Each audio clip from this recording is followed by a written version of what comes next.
आइए हम लोग भगवान श्री रामकृष्ण देव की लीला पुस्तक काव्य श्री अक्षय कुमार सेन जी द्वारा लिखे रामकृष्ण पंक्ति का पाठ करेंगे। मंगलाचरण श्री रामकृष्ण देव का ध्यान।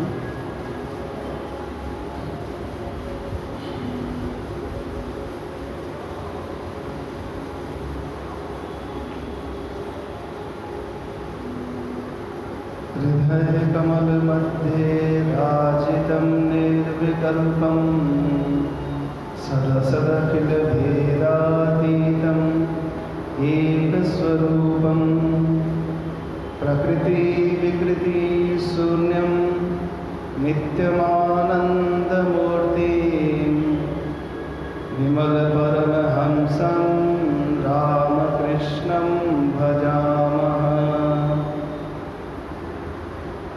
निरुपममति सूक्ष्मं निष्प्रपञ्चं निरीहं गगनसदृशमीशं सर्वभूताधिवासं त्रिगुणरहितसच्चिद्ब्रह्मरूपं वरेण्यं विमलपरमहंसं रामकृष्णं भजामः। वितरितुमवतीर्णं ज्ञानभक्ति प्रशान्तिः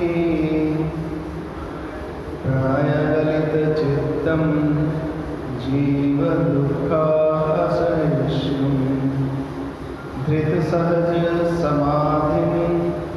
चिन्मयं कोमलाङ्गं विमलपरमहंसं रामकृष्णं भजामः।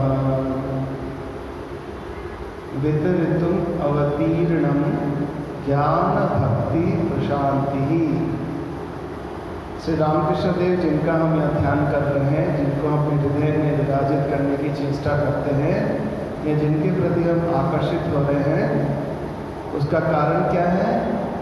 वे ऐसे हैं वितरितुम अवतीर्णम कि जिनका अवतरण वितरण करने के लिए हुआ।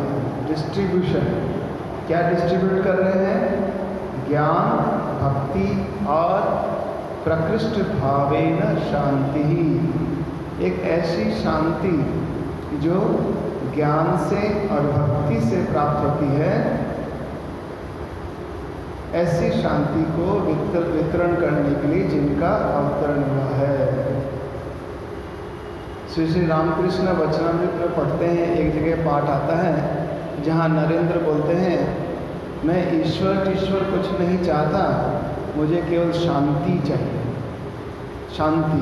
उनके घर परिवार में बड़ी समस्या थी, तो श्री रामकृष्ण देव के पास में आते थे। श्री रामकृष्ण देव ईश्वर के बारे में बात कर रहे हैं, निराकार साकार, ऐसा ये इस प्रकार भी मिलता है, उस प्रकार भी साधना कर सकते हैं।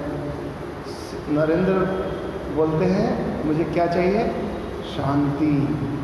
तो ये है ईश्वर की लीलाओं का चिंतन जब करते हैं तो मन में ज्ञान का उदय होता है, भक्ति की परिपाटी हमको जानकारी होती है, कैसे भक्तों ने इस आवेग को, जिसको भक्ति बोलते हैं, उसके द्वारा ईश्वर की प्राप्ति की। और ये ईश्वर माने शांति, मन पूर्णतया जहाँ शांत हो जाता है। शांत का अर्थ संसार के विभिन्न आकर्षणों से शांति। प्रणय गलित चित्तम जीव दुख असहिष्णुम। ये ऐसे अवतार हैं, प्रत्येक ही अवतार में हम देखते हैं जहाँ अवतरण जिस किसी भी रूप में हुआ हो, वहाँ उनके चित्त पर, उनका हृदय प्रणय गलित चित्तम, उनका हृदय जो है पिघल जाता है। किस कारण से? जीव दुख असहिष्णुम। जीवों के दुखों को देखकर उनका हृदय गलित होता है। उनके हृदय में दुख होता है। क्यों दुख होता है? जीवों को ये देख कर दुख होता है कि ये लोग दुख पा रहे हैं, किंतु सुख जिसको पाने की इच्छा है, जिस शांति को पाने की उनकी इच्छा है, वो तो उनके अंतर में ही है। वो चाबी जो है उनके अंतर में ही है। इसके लिए क्या आवश्यक है? ज्ञान की आवश्यकता है कि मुझे पता रहे कि खजाना मेरे पास है, और उसको पाने के लिए भक्ति स्वरूपा माता भक्ति की कृपा चाहिए।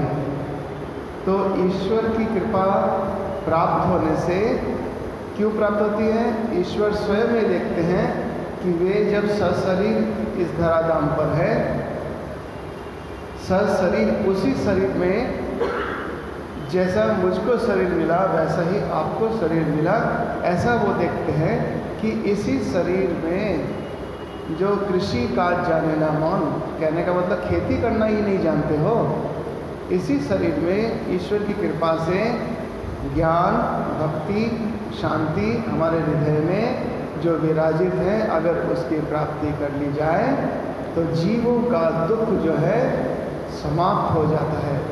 इसी कष्ट के कारण कि स्वयं ईश्वर, साक्षात ईश्वर का स्वरूप ये मनुष्य दुख पा रहा है, इसलिए वो असहिष्णु हो जाता है, उनको सहन नहीं होता है, उन्हें कष्ट होता है। किसको?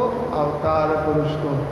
और इसीलिए वो दिखाते हैं इसी शरीर में किस प्रकार ऐसी व्यवस्था है कि इस शांति को पाया जाता है। वो क्या है?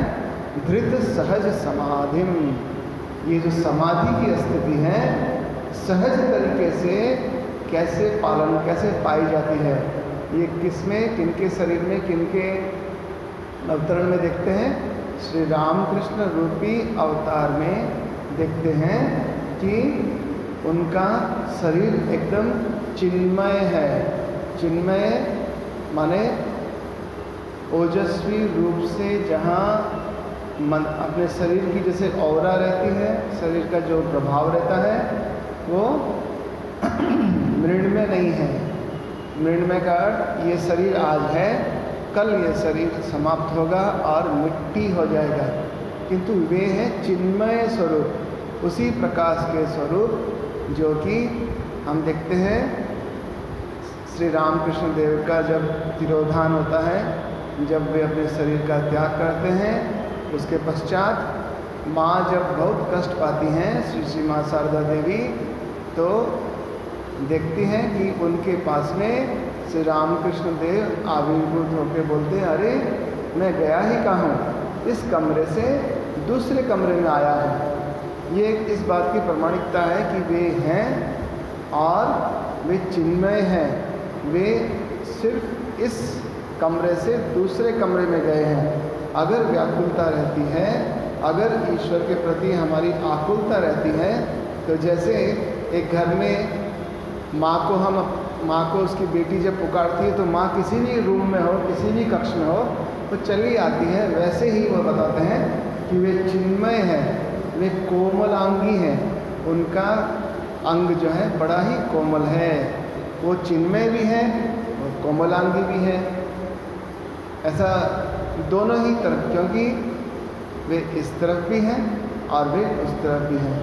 कहीं भी किसी भी प्रकार से जीव जहाँ भी सुख दुख पा रहा है, उससे भी ऊर्ध्व गति जो सहज समाधि की अवस्था है वो उनको प्राप्त होती है। उनका चिंतन करने से उनके चिंतन का स्वरूप प्राप्त होता है। श्री रामकृष्ण देव बोलते हैं कि यहाँ पर ऐसी कैसी अवस्था है, बाप और बेटे जैसी अवस्था है। बाप की संपत्ति पुत्र को जरूर मिलती है, जो उनकी संतान है, बेटे बेटियां हैं, उनको जरूर उसका भाग मिलता है। तो वही है, ईश्वर के प्रति हमारा अगर भाव माता पिता के रूप में रहे तो उनकी ये संपत्ति, क्या संपत्ति है? ज्ञान और भक्ति और विशिष्ट जो शांति है संसार के आकर्षणों से, उसके उधेड़ बुन से हमको उठने की जो शक्ति है वो प्राप्त होती है। आइए इसका कुंती का मंगलाचरण का पाठ करते हैं। जय जय रामकृष्ण वांछाकल्पतरु। आइए आप सब भी पाठ करिए। जय जय रामकृष्ण वांछाकल्पतरु। जय जय भगवान जगतेर्गुरु। जय जय गुरुमाता जगज्जननी रामकृष्ण भक्तिदात्री चैतन्यदायिनी। जय जय रामकृष्ण इष्ट गोष्ठीगण सवार चरण रेणु मागे योधो। सवार चरण रेणु मागे योधो। आइए, पिछली बार हमने, अब इसमें कुंती का जो हिंदी रूपांतरण है उसमें 30 नंबर पृष्ठ तक हम लोगों ने पाठ किया था। तो थोड़ा सा पीछे की तरफ पाठ करके हम आगे बढ़ते हैं। पृष्ठ संख्या 29, उसमें जहाँ काले रंग से थोड़ा डार्क करके लिखा है गहरा, उससे हम पढ़ते हैं। स्वेच्छाय सन्देह युक्त मने आपनार स्वेच्छाय करें मुक्त खेलिया आबार। युक्त मुक्ति जहाँ होए लीला आचरण ताहे करे जगतेर सन्देह मोचन। अवतारे हेन शक्ति वर्तमान रहे सृष्टि गोटा आज्ञा तार নত सिरे कहे। कि चेतन कि बजड़ सकले समान प्रभुर लीलाए पावे प्रभु बहुल प्रमाण। इसमें बहुत सुंदर ये वर्णना की गई है।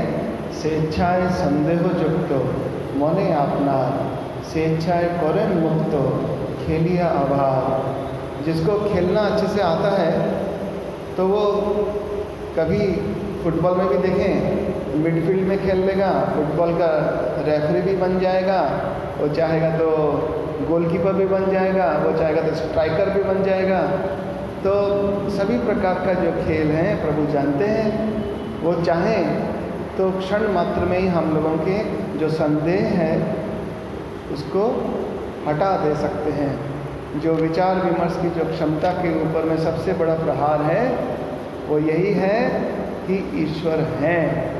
क्योंकि ईश्वर को हम देख नहीं पाते तो बोलते हैं ईश्वर नहीं है। सबसे बड़ा संदेह बार बार आता है, अरे भगवान है कि नहीं, ऐसे दुर्दिन आ गए हैं, ऐसा देखने को मिल रहा है, ईश्वर है कि नहीं। या कभी कभी हम बोलते हैं ईश्वर सब देख रहा है, तुमने मेरे को ऐसा बोला ईश्वर सब देख रहा है। तो कभी किंतु संदेह खुद को है कि नहीं, पता ही नहीं। देखो बाई गॉड मैं बोल रहा हूँ, बाई गॉड मैं बोल रही हूँ।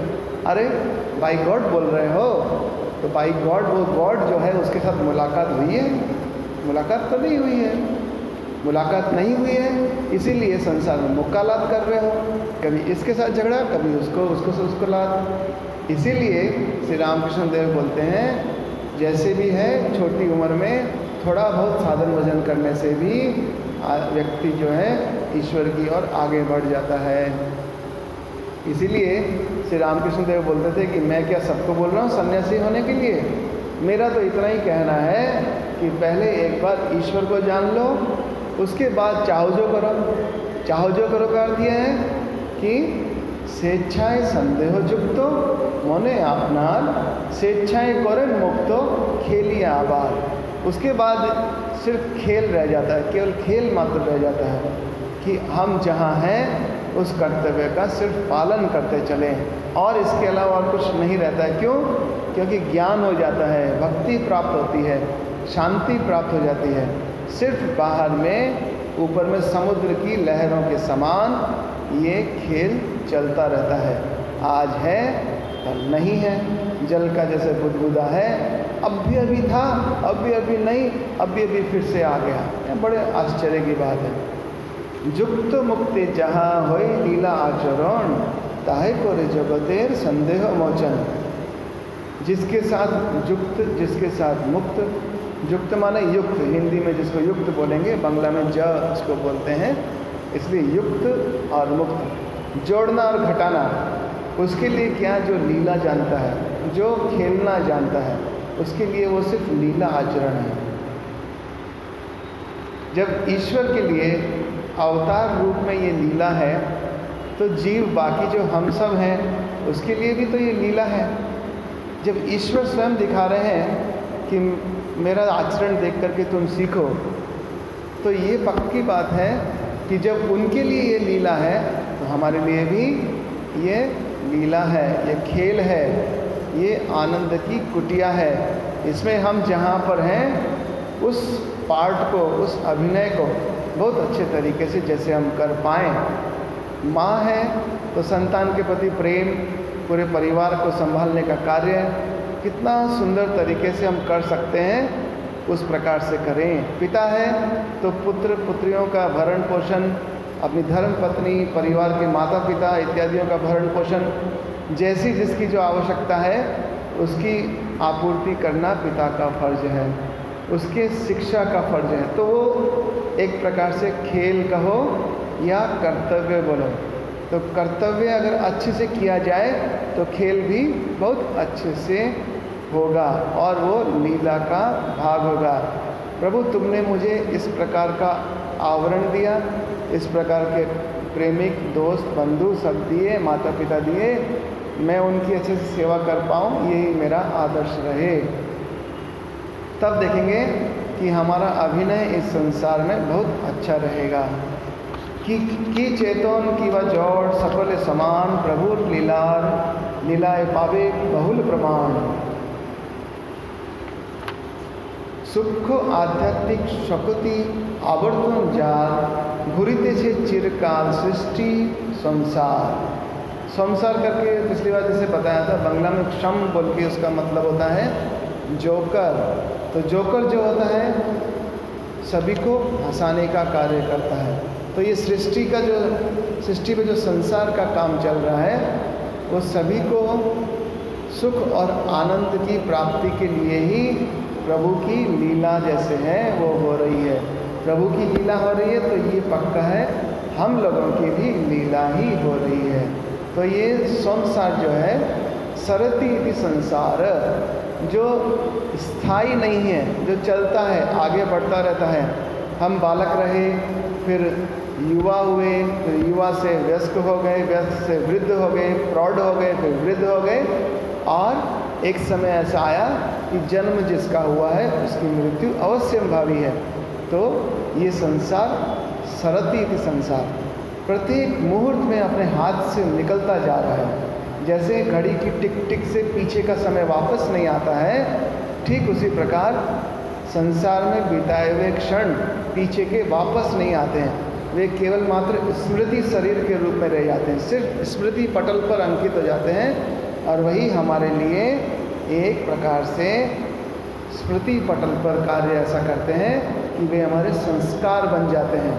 जो एक बार हुआ उसी को हम दोबारा अभ्यास करके दोबारा करते हैं, और वही हम बोलते हैं वही मेरा स्वरूप है।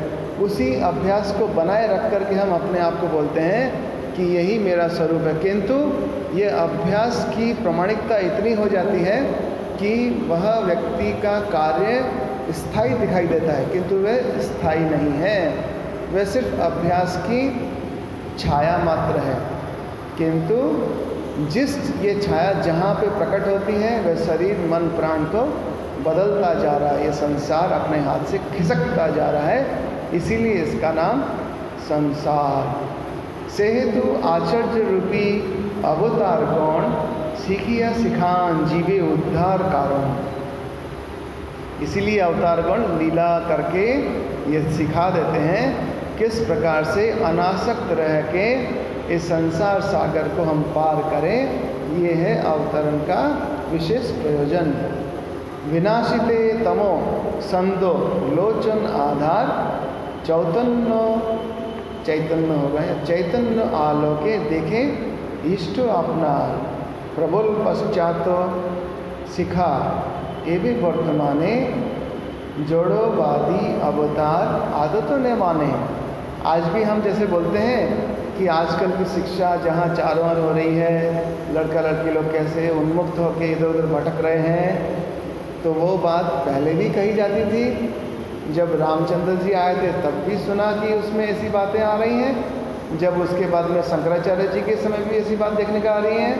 भगवान बुद्ध जब आए हैं तो भी जो ग्रंथ कर रहे हैं वे भी उस समय इसी प्रकार की बातें कही जा रही हैं। क्या होता है ना कि मनुष्याणाम सहस्त्रेषु कश्चित यतति सिद्ध है। हजारों लोगों के बीच में कोई एक व्यक्ति, एक योगी सिद्ध होता है। तो ये कोलाहल जो है वो इसी प्रकार का है। एक सिद्ध पुरुष या एक सिद्ध नारी जो अपने आप को ईश्वर के साथ एकात्म बोध करते हैं, उनके मन स्तर की जो दृष्टि है वही ग्रंथ के रूप में आ जाती है। तो बाकी सब लोगों को वो दिशा प्रदान करती है। जैसे ऊपर में लिखा है, चैतन्य आलोके देखे इष्ट आपनार। तो वो जो चैतन्य के आलोक में अपने इष्ट को दिखाते हैं, किन को दिखाते हैं? जो अभी तक यतति सिद्ध है, वो जो सिद्ध नहीं हुए हैं उनको दिखा रहे हैं। तो हम सभी का इसी प्रकार कोलाहल ही है, कुहक है। हम लोग जैसे पढ़ते हैं ना, ओम रीम ऋतम, उसमें ये कुहक है। ये रात दिन मेरा मन जो है इस कुहक संसार में डूबा है और उसी से ही बाहर निकलना है। यहाँ पाश्चात्य शिक्षा, उस समय हमारा भारतवर्ष पाश्चात्य लोगों के अधीन था। वहाँ की शिक्षा ऐसी रही थी कि वे इस प्रकार से शिक्षा दे रहे थे कि आपकी धर्म और संस्कृति निराधार है, आप किसी भी प्रकार से उच्च स्तर को पाने के लायक नहीं हैं, आप मूर्ख हैं, आप पापी हैं। इस प्रकार की बातें उस समय शिक्षा पद्धति के द्वारा बताई जाती थी। और शिक्षा प्रतिष्ठान में कौन जाते हैं? युवक युवतियां और बच्चे जाते हैं शिक्षा ग्रहण करने के लिए, और उन्हीं को इस प्रकार की शिक्षा दी जाती थी जिससे वे अपने धर्म और संस्कृति का समूल नाश करें या उससे वो हट जाएं। इसी प्रकार की शिक्षा के बीच में ये अवतार तत्व की ईश्वर आते हैं, मनुष्य शरीर के रूप में खेल करते हैं, हम लोगों के बीच में दिखाई देते हैं। ऐसी बात कोई मानने वाला नहीं है। क्यों? ये शिक्षा, देखिए स्वामी जी भी बार बार बोले हैं कि किसी गरीब या किसी प्रकार से अभावापन कोई अगर ग्राम है, उस गांव में अगर आप दुनिया भर की सारी संपत्ति लाकर उड़ेल दें तो भी उस ग्राम की उन्नति नहीं होने वाली। अगर किसी भी जगह की उन्नति करनी है तो पहले उनको क्या देना होगा? शिक्षा देना होगा। और शिक्षा का मूल आधार स्वामी जी ने बताया कि एकाग्रता है। बोलते हैं शिक्षा का मतलब ऐसा नहीं है कि बहुत सारे तथ्य अपने दिमाग में घुसा लिए जाएं, रट लिए जाएं और जो हमारे बाद में पेट में बदहजमी करता रहे या पेट में गड़बड़ करता रहे। तो इंडाइजेशन ऑफ फैक्ट्स जो है वो शिक्षा नहीं है। यही यहाँ पे शिक्षा के बारे में जो लेखक है छोटी सी एक व्यंग भरी बात बता दे रहा है। प्रबल पाश्चात्य शिक्षा इवी वर्तमाने, ऐसे समय में जोड़ोवादी कौन है? जो सिर्फ मैटेरियलिज्म या कंज्यूमरिज्म, जैसे आजकल कंज्यूमर कोर्ट की बहुत आजकल पावर आ गई है। तो किस लिए? क्योंकि हम लोग उपभोक्तावादी हैं। तो ऐसे समय में किसका उपभोग कर रहे हैं? हम अपने विचारों की तरफ ध्यान न दे करके हम इसका उपभोग कर रहे हैं, संसार की वस्तुओं का। आज ये लेटेस्ट चीज़ आई है, आज ये टेक्निक आई है, आज इस प्रकार के फॉर्मेट में इस प्रकार की चीज़ प्रोडक्ट सामने में आया है, ले जाओ घर में ले जाओ। आज का सोफ़ा, पुराना सोफ़ा पड़ा है, इसको बदल के नया सोफ़ा डाल दो। ये कंज्यूमरिज्म है। पर्दा अच्छा नहीं है, हटा दो। हेलमेट नया करो। इस प्रकार से ये भोगवादी भाव की बातें हैं जो किसी व्यक्ति को अवतार तत्व को अनुभव करने या उस पर विश्वास करने पर रोक लगाती है। वही ये व्यंग यहाँ कवि ने किया है।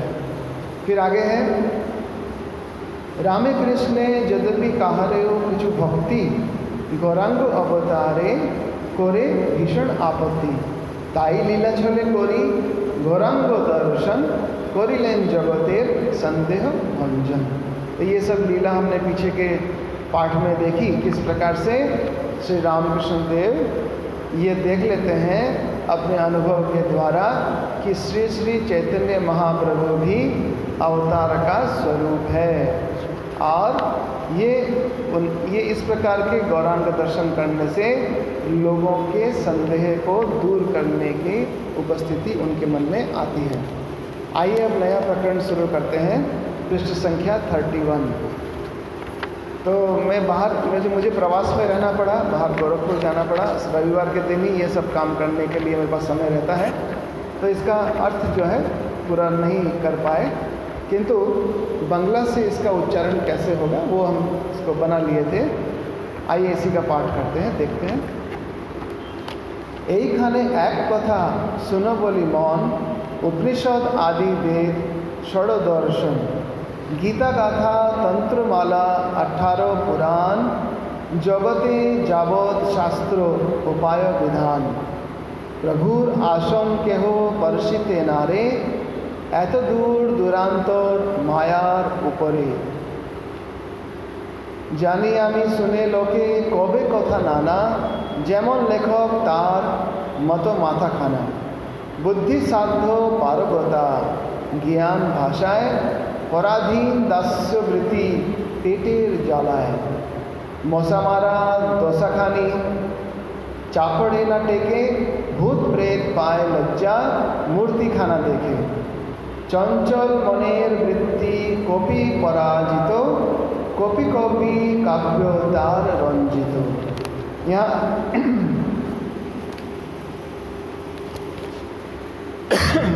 यहाँ बड़े मज़े की बात है, जो पुंथिकार है अभी और नए प्रकरण से, मैं इस प्रकरण जहाँ गौरांग दर्शन के बाद एक नए प्रकरण में जा रहे हैं। पहले तो उन्होंने बताया लोगों के संदेह का भंजन करते हैं, किस प्रकार से वे स्वयं अवतार हैं, उनको दर्शन दिव्य दर्शन मिलता है, उसे मानते हैं। अभी तुरंत उसके बाद एक ऐसा प्रकरण आता है जिसके लिए वो अपने लोग ये बोल सकते हैं कि अक्षय कुमार सेन जो हैं उन्होंने अपनी सिर्फ कल्पना भरी बातें उन्होंने यहाँ लिख दी हैं, ऐसी बातें लिख दी हैं जो उनके दुर्बुद्धि, उनका दिमाग ठीक नहीं है इसलिए ऐसा लिख दिया है। उनकी बुद्धि में इतनी ताकत नहीं है, उनकी बुद्धि में इतना ज्ञान नहीं है कि, और पराधीन है। कैसे पराधीन है कि अगर कहीं नौकरी करते हैं तो जिसकी नौकरी करते हैं जी हजूरी हाँ जी करने की जो आदत लग गई है वह अक्षय कुमार को लग गई है, इसीलिए उसका दिमाग ठीक नहीं है। इस प्रकार की बहुत सी बातें यहाँ अभी कुंथिकार अपने बारे में बोल रहे हैं कि मुझे शायद हो सकता है लोग ऐसा बोलेंगे, किंतु मेरे मन में जो बातें आ रही, जो मैंने देखा है, ये बड़े आश्चर्य की बात है, जो मैंने देखा है और जो मैंने सुना है, जो प्रमाणिक लोगों से जो सुना है वही बात मैं आपको बताने जा रहा हूँ। बोलते हैं एक खाने एक कथा सुनो बोली मौन। अभी हम सभी लोग अपना मन ध्यान चिंतन लगा के इनकी बात बोल रहे हैं, तो उनको तो नहीं पता कि अमुक अमुक व्यक्ति इसको पढ़ेंगे, किंतु सभी व्यक्ति मन लगा के पढ़ रहे हैं, तो प्रत्येक व्यक्ति के मन को वो आगाह करते हुए बोल रहे हैं। एक खाने एक कथा सुनो बोली मौन, उपनिषद आदि वेद षड़दर्शन। जो उपनिषद हैं, वेद हैं, षड़दर्शन। षड़दर्शन कौन कौन से हैं? हिंदू धर्म में जो 6 दर्शनों की बातें की गई हैं वो है न्याय, वैशेषिक, सांख्य, योग, मीमांसा और वेदांत। तो ये जो है किसी भी पंडित के लिए या किसी को भी आध्यात्म के पथ पर चलने के लिए इन सब बातों का अध्ययन करने से सुविधा होती है। ये अनिवार्य नहीं है कि इतनी सारी किताबें पढ़नी हो, ये अनिवार्य नहीं है कि हमको सब उपनिषद वेद वेदांत पढ़ना हो ईश्वर प्राप्ति के लिए। अगर किसी को भी किसी सज्जन की संगति मिलती है तो वह इन सब से ऊर्ध्व गति प्राप्त करता है, क्योंकि साक्षात वेद पुरुष श्री रामकृष्ण का संग इन्होंने किया। साक्षात गुरु का जो संग करता है, साक्षात संत का जो दर्शन करता है या उनके संग करता है, उनको इतनी सारी पुस्तकों का मर्म अनायास ही प्राप्त होता है, किंतु शास्त्र के लोगों के द्वारा शास्त्र को जान लेना पड़ता है। तो ये षड दर्शन है, न्याय, वैशेषिक, सांख्य, योग, मीमांसा और वेदांत। ये हिंदू धर्म के षड दर्शनों के बारे में। फिर बोलते हैं गीता गाथा, तंत्र माला, 18 पुराण, जगते जावत शास्त्रो उपाय विधान। बोलते हैं कि गीता इत्यादि, अभी गीता जो है, गीता का मतलब जो गाया गया है, गीता का अर्थ हम लोग बोलते हैं सिर्फ श्रीमद् भगवत गीता जो है उसी से ले लेते हैं। गीता जो ज्ञान गाया गया उसको गीता कहा गया है। तो ऐसे बहुत सारे गीताएं हमारे हिंदू धर्म में देखने को मिल जाएंगी जिसको हम गीता बोलते हैं, जो गाया गया है। तंत्रमाला, जो तंत्र की जो बातें हैं इत्यादि, 18 पुराण। अभी पुराण भी जो हैं जो अति प्राचीन, जैसे हम जो दशावतार हमारे यहाँ मंदिर में देखते हैं, जैसे मत्स्य अवतार मिल जाएगा, कूर्म अवतार मिल जाएगा, वामन अवतार, तो ऐसे ही इनके नाम से पुराण भी मिल जाएंगे। मत्स्य अवतार पुराण, कूर्म पुराण, ऐसे करके 18 पुराणों की व्याख्या भी क्या करते हैं। और भी जगते जावत शास्त्र, तो जगत में जितने भी धर्म ग्रंथ रहे हैं, चाहे जिस किसी भी धर्म के ग्रंथ रहे हैं, या ये नहीं है कि सिर्फ हिंदू धर्म के ग्रंथों की ही बात की गई है, जगते जावत शास्त्र उपाय और विधान, उन सभी शास्त्रों में जो उपाय और विधान बताए गए हैं वे भी प्रभुर आसन के हो परसिते नारे, ईश्वर के उस परम धाम वाले आसन को परसिते नारे, स्पर्श ही नहीं कर पाते हैं, किंतु व्याख्या उसी की कर रहे हैं। बड़े आश्चर्य की बात है, व्याख्या उसी की कर रहे हैं किंतु स्पर्श नहीं कर पा रहे हैं। अगर हम गंगा जी जाके आते हैं या गोमती नदी जाके आ रहे हैं, हम बहुत सारी व्याख्या कर रहे हैं, मैंने वहाँ देखा, मैंने ये देखा, मैंने जल ऐसा देखा, वहाँ पे ये देखा, वो देखा, किंतु क्या आप स्पर्श कर पा रहे हैं? नहीं कर पा रहे हैं। स्पर्श करने के लिए तो स्वयं को गोमती नदी के तीर पर जाना ही होगा। वो यही बोलना चाहते हैं, अत दूर दूरांतोर माया रूपरे। अभी अत दूर कि श्री रामकृष्ण देव के जीवन चरित्र का स्थान जो भी उसका चिंतन करता है वो ऐसा हो जाता है कि वेद वेदांत भी जिसको स्पर्श नहीं कर पाते हैं, जिनकी जो माया से भी अनेक ऊपर है, माया से भी ऊपर है। यहाँ बड़े आश्चर्य की बात है, माया एक ऐसा आइटम है, एक ऐसा विषय वस्तु है हिंदू धर्म के इसमें कि जहाँ पे हम जैसे बोलते हैं कुछ बातें हमको समझ में नहीं आती है, ओह ये तो ईश्वर जाने, भगवान जाने ये क्या है, ये क्या है, ये तो यही सब तो ईश्वर की माया है। ये जो चीज़ समझ में नहीं आता है उसको हम माया के रूप में उस ग्रुप में डाल देते हैं। और जैसे जो अकाउंट्स जानते हैं, अगर मान लो अकाउंट्स नहीं मिलता है तो हम क्या करते हैं, सस्पेंस अकाउंट में डाल देते हैं। क्यों? पता ही नहीं क्या हुआ क्या नहीं, इसके बारे में कभी खोजने की भी इच्छा भी नहीं। खोजने जाएँ तो इतने सारे प्रपंच को पहचानना बहुत मुश्किल। और हमारे साधु लोग बड़े अच्छे तरीके से इसकी व्याख्या बहुत छोटे तरीके से, स्वीट तरीके से करते हैं। क्या? माया बोलते हैं जो कुछ माँ से आया वही माया।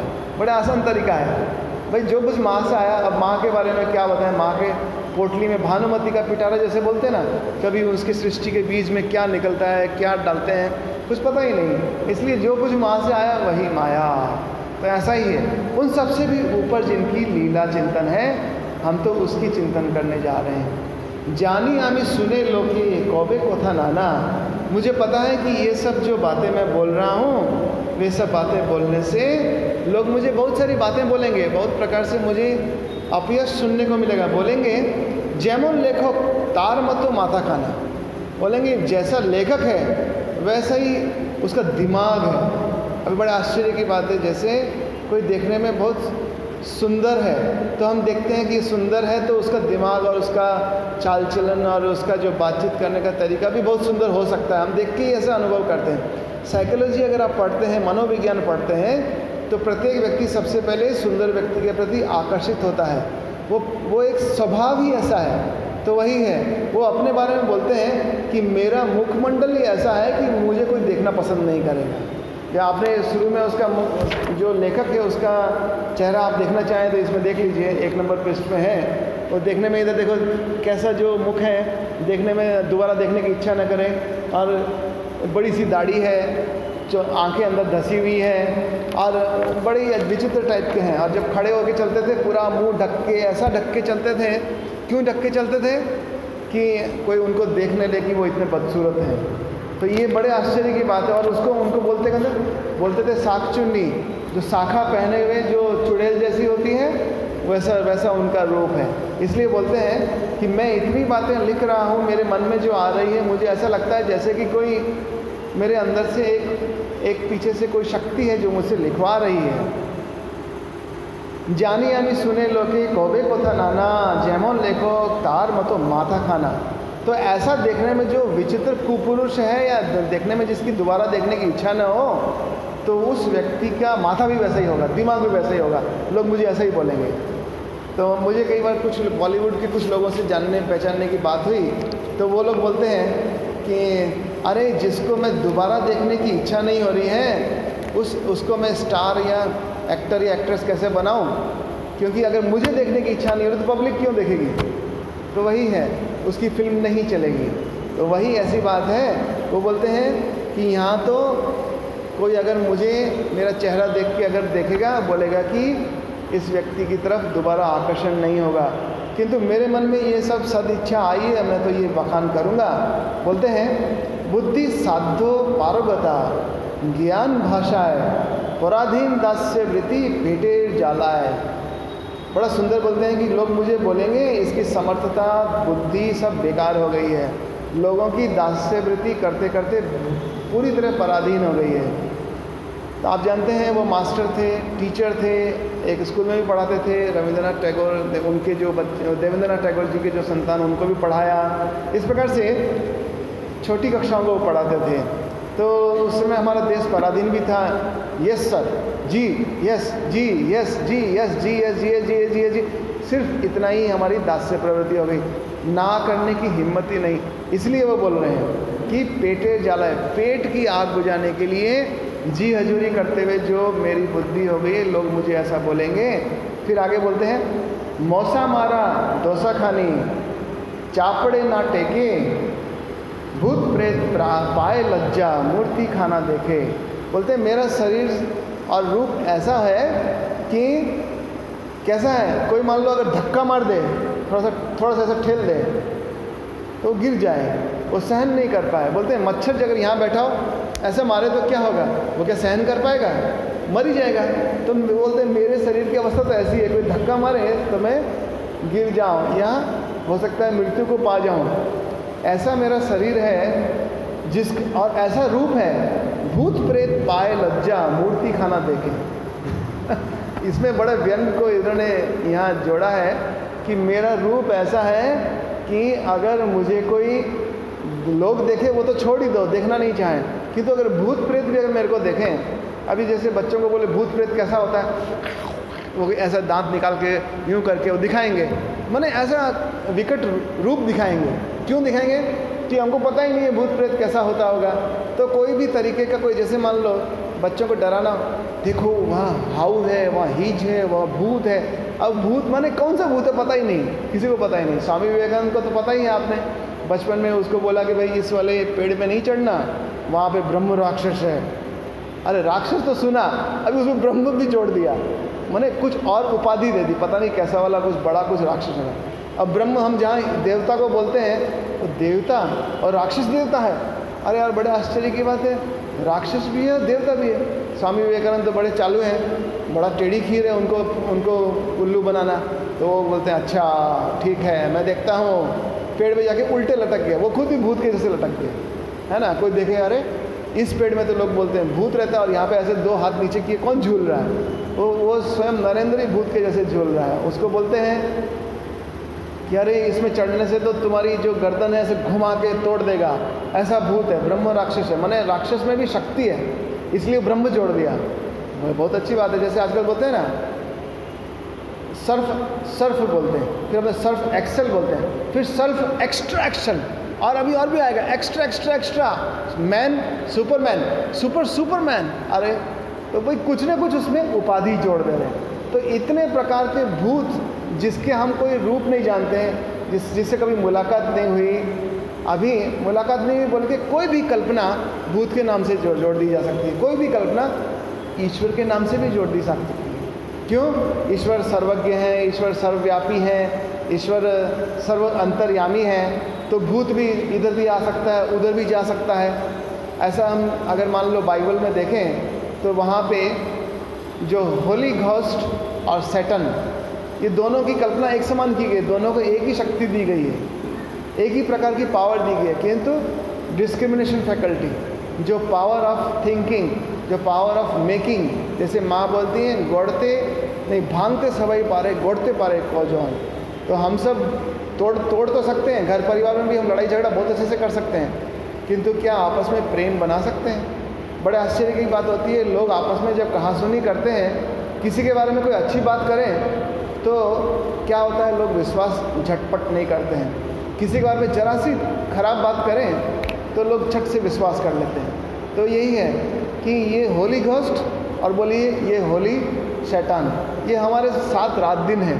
तो वही बात है, वो बोलते हैं कि मौसा मारा दोषा खानी, चापड़े ना टेके, थप्पड़ मारो तो मच्छर जैसे टिकता नहीं है, वैसे ही मुझे अगर धक्का मारो तो मैं भी जैसे ना टिकूं। भूत प्रेत पाए लज्जा, मुझको देख के भूत प्रेत भी लज्जा पाएंगे कि कैसा माने बदसूरत व्यक्ति है, इससे अच्छे तो हम भी भूत प्रेत भी अच्छे हैं। तो ये उनकी कल्पना है। फिर चंचल मनेर वृत्ति कोपी पराजितो, कोपी कोपी काव्यो तार रंजितो। लोग ये भी बोलेंगे कि जो पुंथिकार है उसके मन की वृत्ति बड़ी चंचल है। कैसी है?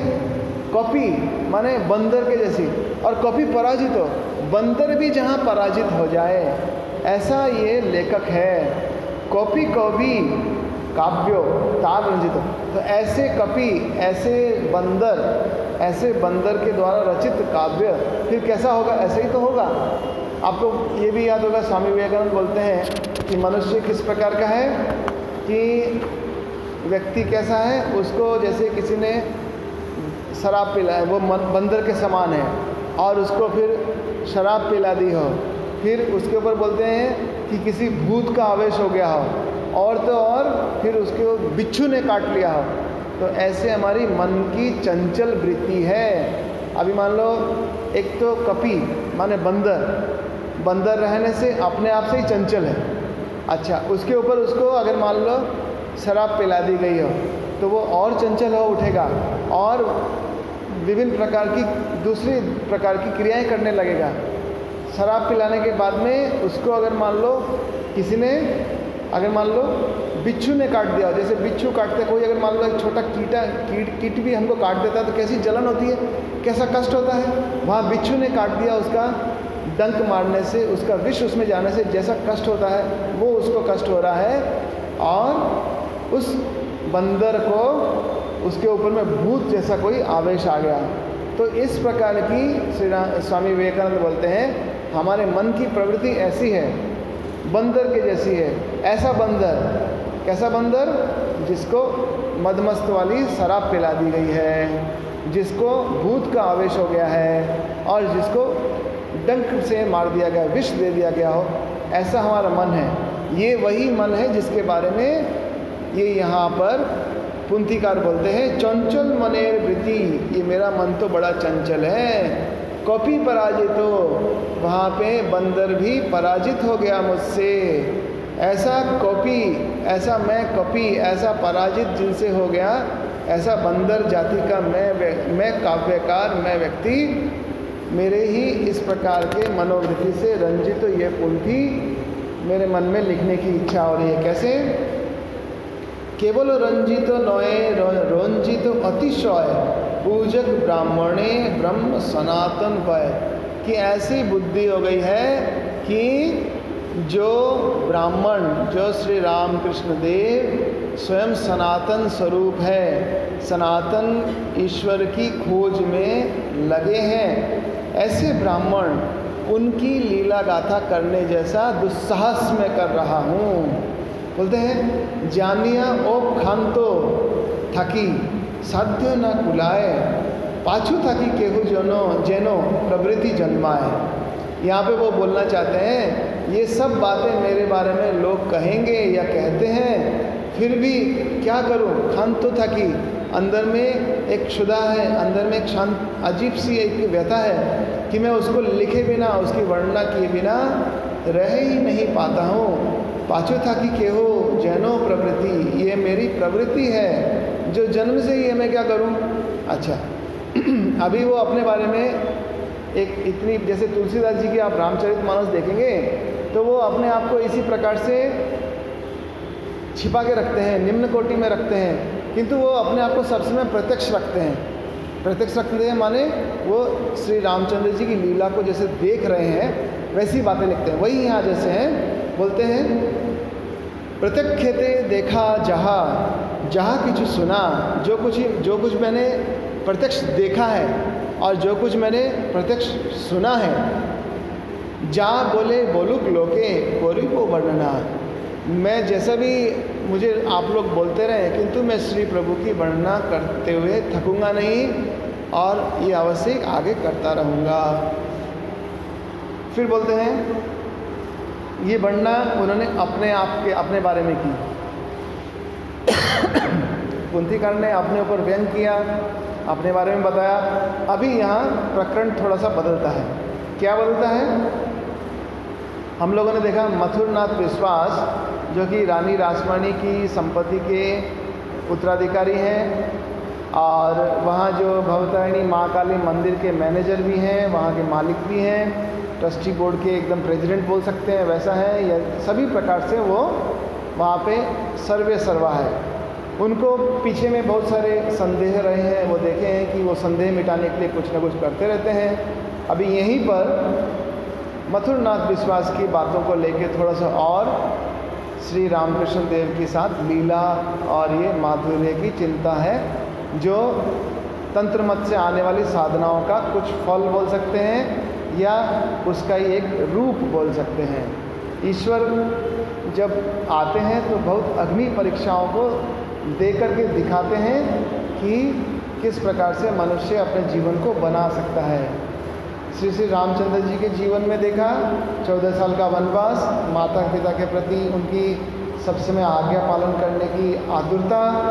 फिर इधर देखते हैं कि श्री माता सीता, उनके जीवन में भी एक अग्नि परीक्षा। ऐसे तो श्री रामचंद्र जी के पास उनकी जो धर्म पत्नी है, उनकी जो शक्ति स्वरूपिणी है, वे तो सब समय ही जीवों के कल्याण के लिए तैयार हैं, तत्पर हैं, किंतु उन्होंने भी अग्नि परीक्षा देके दिखा दिया। और श्री कृष्ण लीला में देखते हैं कि जहाँ माधुर्य लीला हो रही है, जहाँ मधुर भाव से लीला हो रही है, वहाँ भी श्री कृष्ण स्वयं अग्नि परीक्षा देते हुए दिखाई देते हैं। श्री राधा रानी जो उनकी संगिनी है, जो उनकी लीला संगिनी है, वो भी अग्नि परीक्षा के रूप में दिखाई देती हैं। तो प्रत्येक अवतार में कहीं न कहीं इस प्रकार के प्रकरण आते हैं जिसके द्वारा सामान्य मनुष्य को कुछ, जैसे बोलते हैं चैतन्य आलोके, पीछे में जैसे आया इष्ट दर्शन, तो हम उनके आलोक में ही इष्ट दर्शन जैसे करें, यही बात यहाँ पे बता रहे हैं। अभी रानी रासमणी के जामाता की बातें शुरू होती हैं और ये बड़ा ही रुचिकर प्रसंग है। इसको वैसे इतना इसमें अर्थ नहीं लिख पाया, समय नहीं रहा, किंतु इसको एक बार पढ़ लेते हैं। जो लोग इसको पढ़ने का आनंद ले पाएंगे उसको ज़रूर इसमें आनंद पाएगा। कुछ बातें हम लोग यहाँ वर्णना करेंगे। जानिया ओ खांतो था कि साध्यो ना कुलाए, पाछो था कि केहो जनो प्रवृत्ति जन्माए। बोलते हैं प्रत्यक्षते देखा जहाँ, जहाँ किछु सुना, जा बोले बोलुक लोके करिबो वर्णना। रानीर जामाता मध्ये मथुरा मोहन, नाना गुणे विभूषितो बुद्धि विचक्षण। ताई रानी जामाताए सुयोग्य देखिए, विषय व्यवसा कर्मो दिलो समर्पिए। विपुल संपत्ति जमींदारी कारोबार, रखना वेक्षणे पर्यालोचनार भार। वाह, थैंक यू।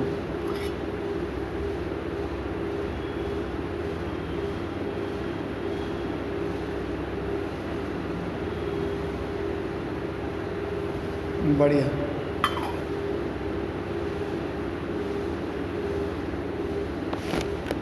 विपुल संपत्ति, जमींदारी, कारोबार, रक्षणावेक्षणे, पर्यालोचना, भार, कार्यत मथुर एवे संपत्ति अधिकारी, आज्ञावह दास दासी जतो कर्मचारी, धनेर अभाव नाई बहुधन घरे, कांचन आकर्षण किवा अज्ञात अंतरे,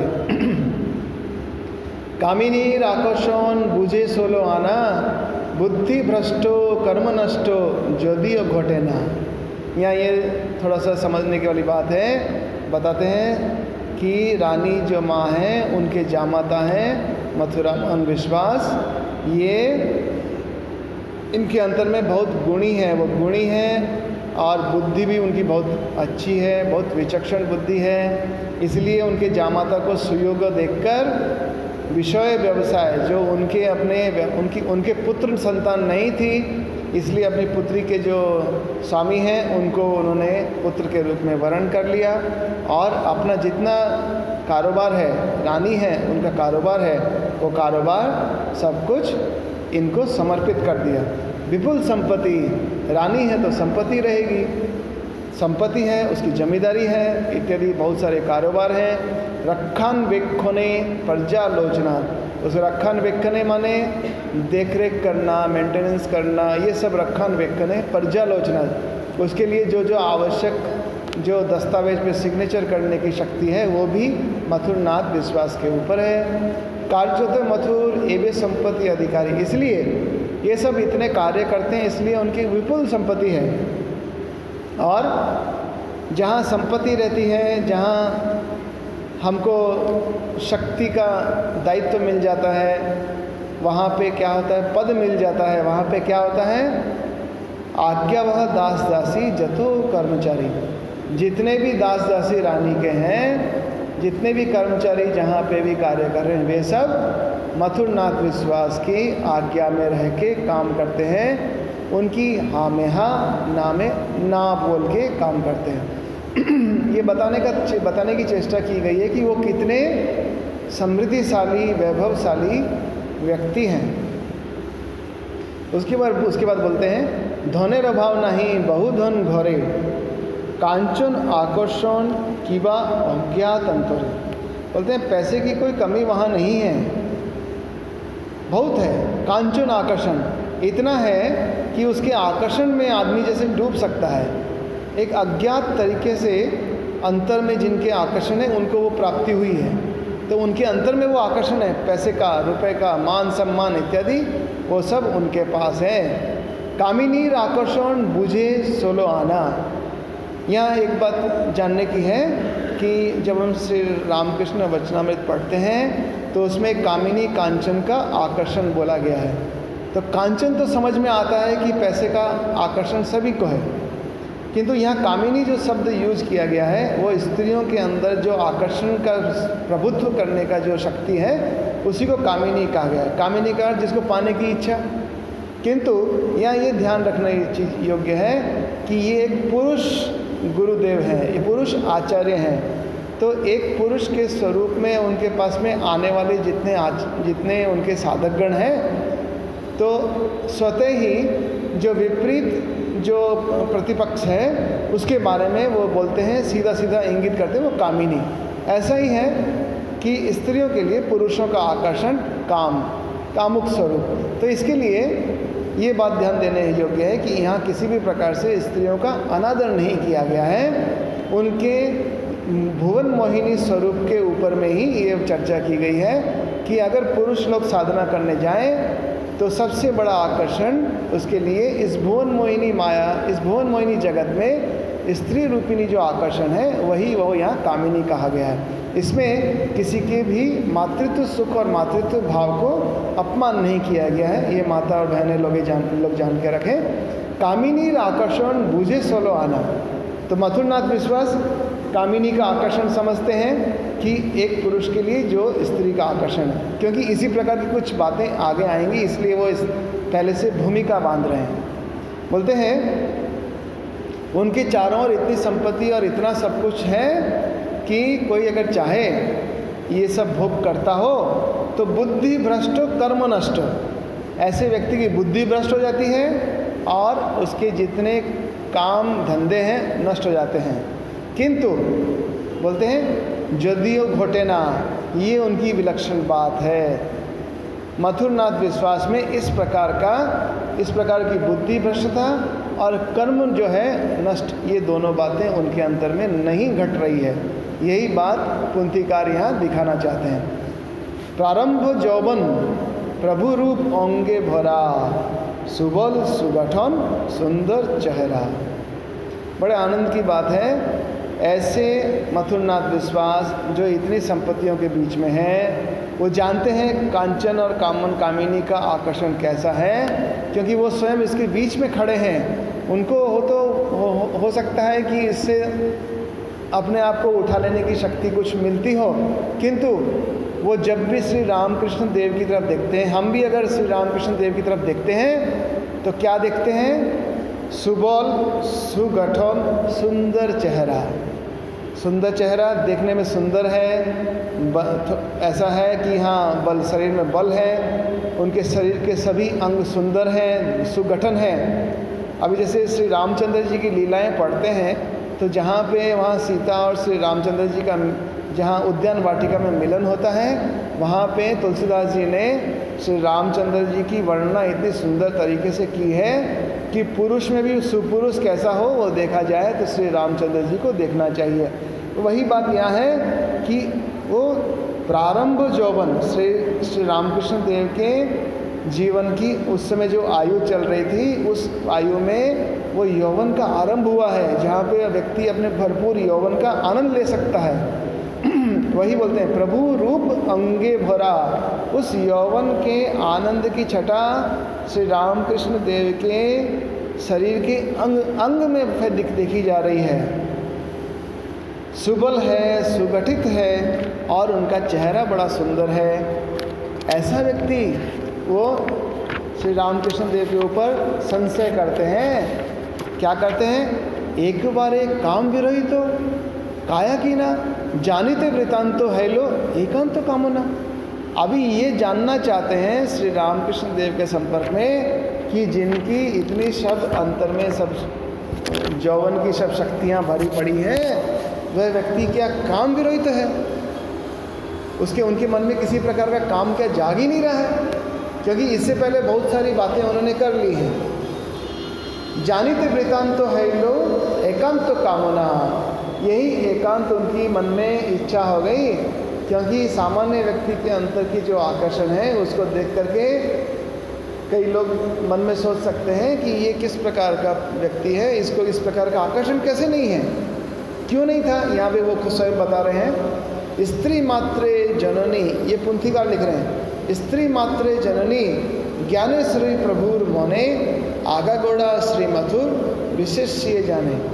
अभी ये बात उन्होंने देखी है, समझी है कि प्रत्येक स्त्री को वो मातृ रूप में देखने का उनका मन का स्वरूप है, उनके मन का अभ्यास है। इस बात को उन्होंने बहुत प्रकार से चेक कर लिया, देख लिया, अग्नि परीक्षा देख के जांच परख लिया, किंतु ये बात फिर भी उनके मन में आई है किस प्रकार से इसको चेक किया जाए, किस प्रकार से इसको देखा जाए।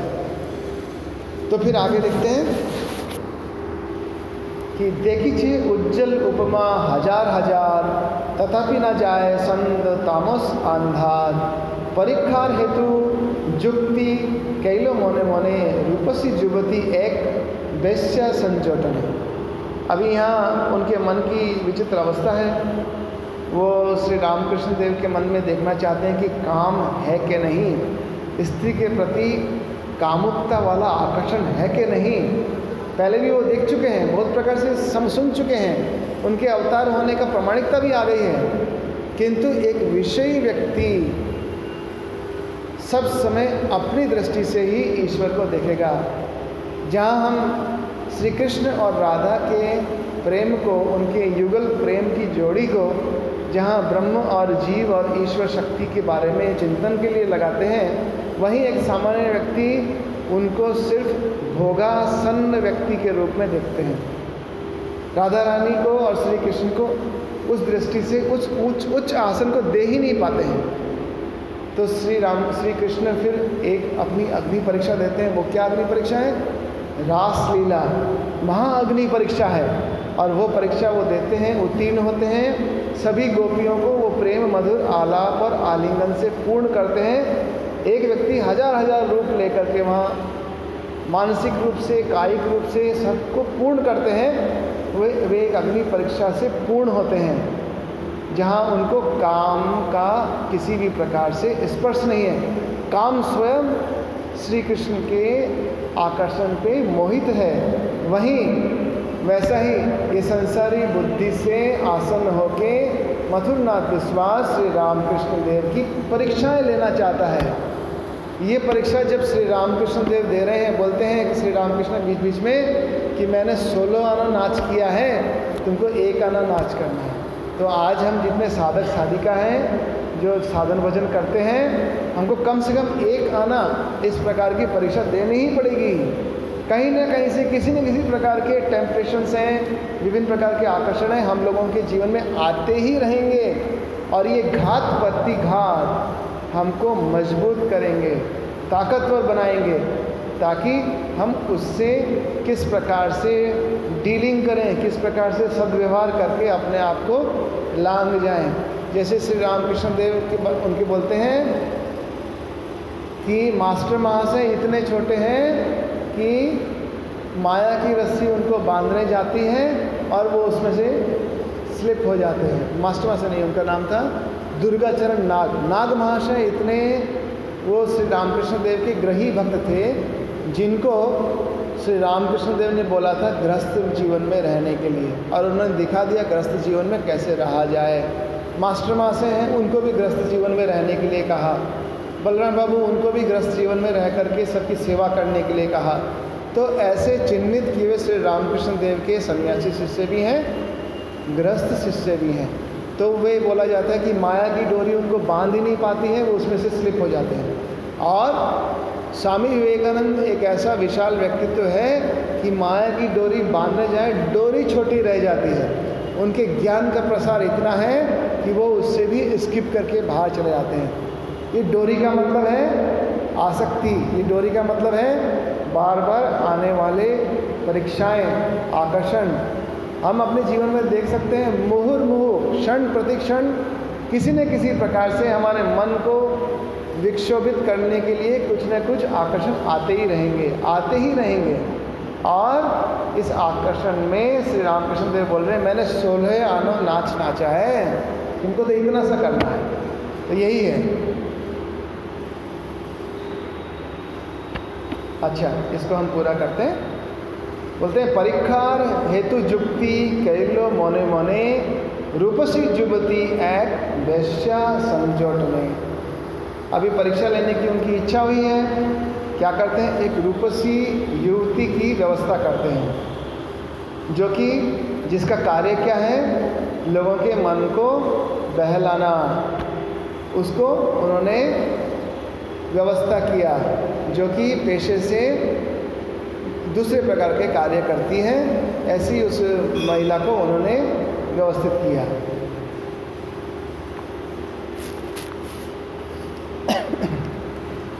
ए बाजारे के कैमोन कार कथा खाना रसज्ञ श्री मथुरे विशेष जाना।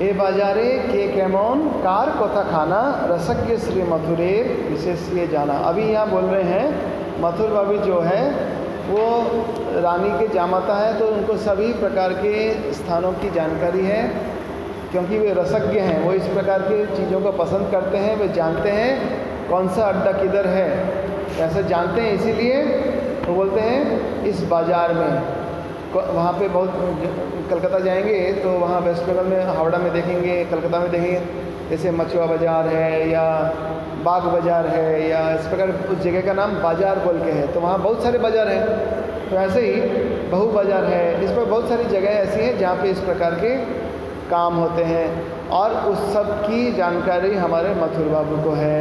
क्यों? क्योंकि वे रसज्ञ हैं, सब प्रकार का पैसा उनके पास है, तो सभी प्रकार का रस खरीदने की उनकी शक्ति है। बोलते हैं क्या किया उन्होंने? लक्ष्मण बाई वेश्या आजी रूपोवती जोगीर टोलाए रूपे एक शकोती। एक ऐसी महिला की उन्होंने व्यवस्था की जो जिनका नाम लक्ष्मण बाई है। तो ये नाम भी ऐसे पता नहीं चलता है, किंतु इस कुंतीकार ने बहुत खोजबीन करके ये व्यवस्था की कि उसका नाम भी पता किया ये कौन है। और वो ऐसी रूपवती थी कि जो भी लोग भी अगर सामने में आए तो उनका मन स्खलित होने में देरी न लगे। बोलते हैं एके तो जातिजे मोहनत्व 16 कोला तदुपरि वेश्यावृत्ति व्यवसाय कौशला। वो बोलते हैं एक तो ये जो महिला है जातिज, वो किस प्रकार से उनकी जातिज माने उसी स्थान में रहते हुए वहीं पर ही उनका जन्म होता है, जिसके पिता के बारे में जानकारी नहीं है, वे उस प्रकार से खानदान से आ रही हैं। और मोहनत्व 16 कला, वो इस प्रकार से मोहिनी कला जानते हैं, जैसे आकर्षण की जो 16 कलाएं हैं वो सब कलाएं उनमें हैं। तदुपरि और उसके ऊपर में वेश्यावृत्ति, ये ऐसी वृत्ति है जिसमें जैसे हम गीता जी में पढ़ते हैं कि व्यवसायत्मिका बुद्धि एके है गुरु नंदना। किसी एक कार्य में व्यवसायत्मिका बुद्धि, तुम बड़े ही सचेत होकर के उस बुद्धि के द्वारा काम करो। किंतु यहाँ पे एक ऐसी बुद्धि है, व्यवसायत्मिका बुद्धि भी है इस महिला में, और विभिन्न प्रकार की कलाओं में निपुण भी है, और एक ऐसी वृत्ति है जिसके द्वारा लोगों को आकर्षित करते हैं। व्यवसाय कौशला, उसका कुशल, वो अपने व्यवसाय में कौशल है, उसको बहुत कौशल मिला है, माने वो इस प्रकार के कार्य में पारंगत है। यह एक प्रकार से देखा जाए तो हम इसकी न तो भर्त्सना कर सकते हैं और न ही उसकी हम प्रशंसा कर सकते हैं। जैसे ये जो वृत्ति यहाँ पे महिलाओं ने अपनाई है, इसमें देखते हैं कि समाज के एक बहुत बड़े अंग को ये इस प्रकार की वृत्ति करने वाली महिलाओं ने संभाल के रखा है। क्यों बोलते हैं कि सब समय पुरुष जाति का जो व्यक्तित्व है जब डामाडोल है, तो ये एक ऐसा स्थान है, अगर ये इस व्यवसाय में कुशल न रहे तो पुरुष जाति का मस्तिष्क विभ्रम हो जाए। और इसीलिए यहाँ वेश्यालयों की मिट्टी ला करके जब दुर्गा पूजा होती है, दुर्गा पूजा की प्रतिमा में उस मिट्टी की भी पूजा होती है। उसको भी वहाँ भी स्त्री के उस मोहिनी स्वरूप की पूजा की जाती है कि उन्होंने समाज के एक बहुत बड़े अंग को संभाल के रखा है, बहुत बड़ी कुप्रवृत्ति को उन्होंने संभाल के रखा है। इसलिए वे हम सभी के लिए पूज्या भी हैं, मातु समान है। क्यों?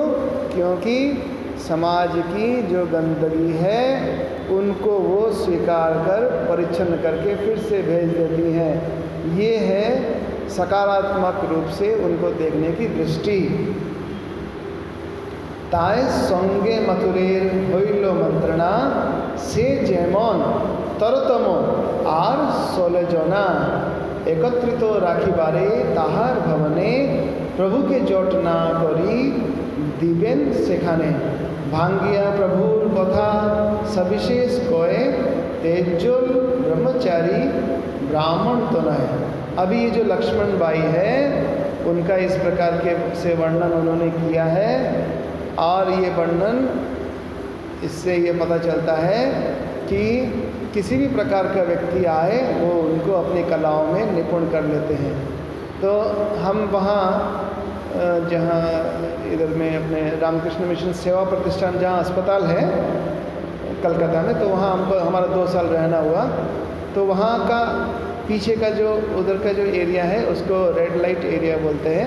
इसी प्रकार का व्यवसाय करने वाले लोगों को वहाँ पे देखते हैं।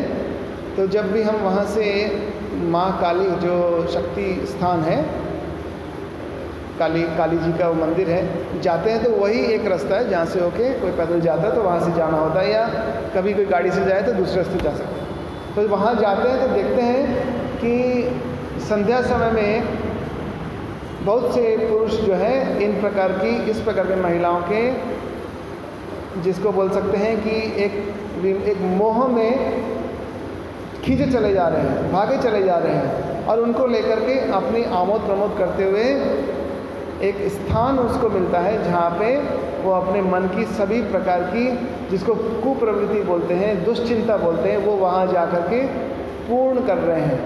इसको बोल सकते हैं कि ये एक प्रकार से एक ऐसा स्थान, काली जी, माँ काली वहाँ मंदिर है, किंतु उधर का बहुत सारा जो स्थान है इस प्रकार के लोगों से व्यवस्थित है, तो वो स्थान भी पूजनीय हो जाता है। जब दुर्गा पूजा करते हैं तो वहाँ का स्थान से मंगवाया जाता है। तो ऐसे स्थान से वहाँ हम देख सकते हैं, साक्षात देख सकते हैं कि जो स्थान पे जाते हैं वो निश्चित रूप से देख सकते हैं कि किस प्रकार से ये ऐसी 16 कलाओं में निपुण है कि कोई भी व्यक्ति जाए उनसे वो अपना कार्य करा लेते हैं। बोलते भांगिया प्रभु पता। अब ये मथुर बाबू यहाँ दिखा रहे हैं कि कैसे व्यक्ति को मोहित करना है। बोलते हैं भांगिया, माने अच्छे से समझा रहे हैं उन महिलाओं को, उनको समझा रहे हैं, लक्ष्मण बाई को समझा रहे हैं कि ऐसे श्री रामकृष्ण देव के ब्रह्मचर्य को भंग करना है, ऐसे श्री रामकृष्ण देव के ऊपर जादू चलाना है, ऐसे श्री रामकृष्ण देव को मोहित करना है। कौन है? जो उज्जवल हैं, ब्रह्मचारी हैं और ब्राह्मण पुत्र हैं और बड़े साधक हैं। इस प्रकार से वो सारी व्याख्या वहाँ कर रहे हैं। इसमें इन्होंने क्या किया? लक्ष्मण बाई वेश्या ओजी रूपवती जोगी टोलाय रूपे एतिक शकोती एके तो जाति जे मोहनत्व 16 कला तदुपरि वेश्यावृत्ति व्यवसाय कौशला ताय संगे मथुरेर होइलो मंत्रणा। उनके साथ बातचीत हुई। से जेमन तरतम, बोलते हैं कि तुम जैसी हैं वैसी ही तरतम, माने इससे उत्तरोत्तर, इससे उत्तम और 16 लोगों को लाके वहाँ एकत्रित कर देते हैं। एकत्रित तो राखी बारे तहार भवने, तुम अपने भवन में उन सबको इकट्ठा करना। प्रभु के जोटना कोरी दिवेन सिखाने, माने प्रभु को वहाँ ला करके वहाँ पे जब लाएंगे तब ये 16 जो वेश्याएँ हैं, जो ये महिलाएं हैं, वो वहाँ पे रहेंगी और उनको मोहित करके अपने जाल में फंसाएंगी। ये षड्यंत्र मथुर बाबू कर रहे हैं। किंतु आज देखें श्री रामकृष्ण देव की लीला के कारण इन नारियों का चरित्र और उनका चिंतन हम लोग भी पठन पाठन कर रहे हैं। श्री रामकृष्ण देव के नाम में जो अमृत है, उस अमृत के कारण, श्री रामकृष्ण देव के दर्शन पाने के कारण, उनको मोहित करने के एक ऐसे प्रयास के कारण वो भी आज अमर हो गए हैं। तो ईश्वर जो है, ईश्वर के साथ अपने आप को जोड़ देने से हम लोग भी अमर हो जाएंगे, कभी मरेंगे नहीं, मृत्यु नहीं है, क्योंकि ईश्वर शाश्वत है। ईश्वर हमारे मधुमय प्रेममय स्वरूप का असली स्वरूप है। यही यहाँ पे दिखाना चाहते हैं कि जिनका नाम मुख पे लेना कोई नहीं चाहता है, उनका स्थान भी रामकृष्ण पंक्ति में है। श्री रामकृष्ण देव की ऐसी महिमा, जब ऐसे पतित लोगों का भी स्थान यहाँ है, तो हे प्रभु हमारा भी उद्धार करिए, हम भी आगे आगे बढ़ें और तुम्हारे स्वरूप को पहचानें। आज हम यहीं तक इसका पाठ करेंगे। ये बड़ा ही रुचिकर है, पढ़ने से और विभिन्न प्रकार के रस का हम उपार्जन कर सकते हैं, आनंद कर सकते हैं। आइए हम लोग श्री रामकृष्ण स्तोत्र का पाठ करें।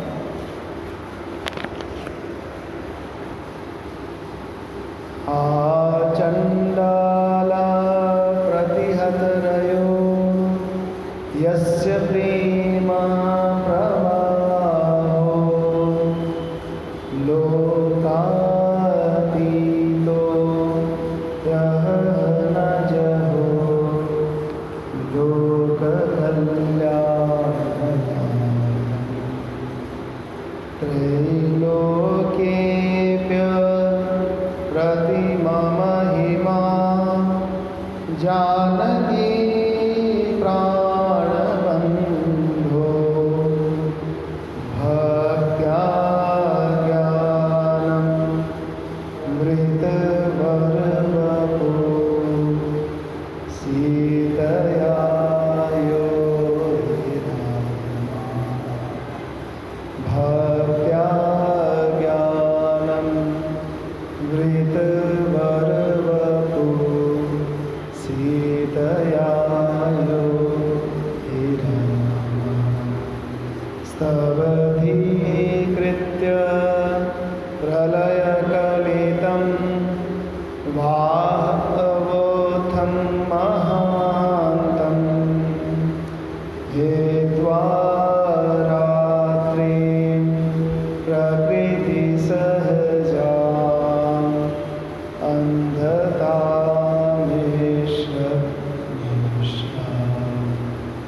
सोऽयं जातः प्रथितपुरुषो रामकृष्ण श्रीराम।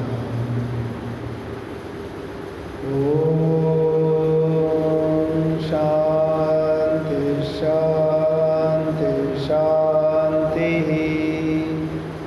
हरि ओम तत्सत्।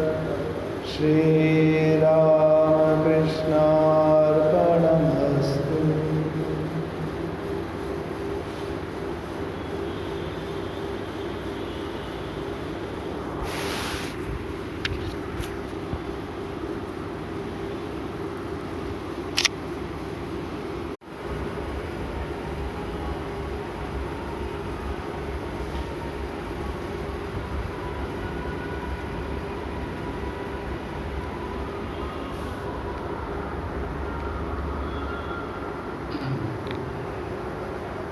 आइए हम लोग भगवान श्री रामकृष्ण देव की लीला पुस्तक काव्य श्री अक्षय कुमार सेन जी द्वारा लिखे